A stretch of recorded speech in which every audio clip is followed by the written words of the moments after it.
আসসালামু আলাইকুম সবাইকে। আশা করছি যে যেখানে আছেন সকলে ভালো আছেন। আলহামদুলিল্লাহ আমরা ভালো আছি।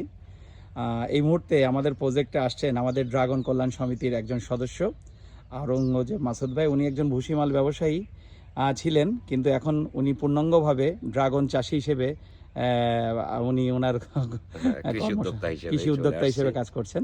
তো উনি আজ আমার প্রজেক্টে প্রথম বেড়াতে আসলেন। আমি একটু শুনবো আমার প্রজেক্ট সম্পর্কে আর তার কেমন লাগলো। ভাই, কেমন লাগলো আমার প্রজেক্টটা? মাশাআল্লাহ, আলহামদুলিল্লাহ। আমি আপনার বাগানে এসে অত্যন্ত চমৎকার আমি একটা দৃশ্য দেখছি। সেটা হলো যে আপনার গাছের গঠন যেটাই আছে, এই যে রানিং যে একটা ধর আসছে, এটা আপনার একটা পূর্ণাঙ্গ একটা ধর আসছে, যেটা আমার নিজের বাগানেও এটা নাই। এটা দেখে কিন্তু আমি অনেকটাই আবেগপ্রবৃত হলাম যে আসলে আপনার বাগানের এত পরিবর্তন, অথচ আমার বাগানে এটা নাই। বরঞ্চ আপনার কাছে আমার পরামর্শ নেওয়ার রয়ে গেছে।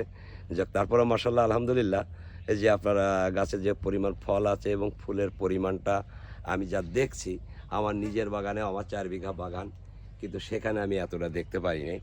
তো আসলে অনেক ভালো লাগলো, অনেক ভালো লাগলো যে আপনার বাগানের দৃশ্যটা যাক, আপনি আমি আমার আগেই শুরু করেছেন। আলহামদুলিল্লাহ, আপনি অনেক হ্যাঁ, অভিজ্ঞতা অর্জন করেছেন আর আমি আপনার অনেক পরে সেইভাবে নতুন হিসেবে মানে করছি এবং আপনাদের সবসময় পরামর্শ নিয়েই করি।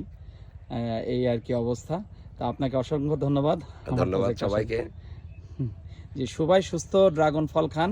জি, ড্রাগন অনেক পুষ্টিকর একটা ফল। ন্যাচারাল ফল আমরা সবাই খাওয়ার চেষ্টা করি চেষ্টা করি। এবং আমরা বাজারেও অন্তত ন্যাচারাল ফলটা বিক্রির কর্মকাণ্ডে যাতে আমরা থাকতে পারি, এটা আমাদের আরেকটা স্লোগান। সবাই যাক, ভালো থাকেন। আসসালামু আলাইকুম। জি, ওয়ালাইকুম আসসালাম।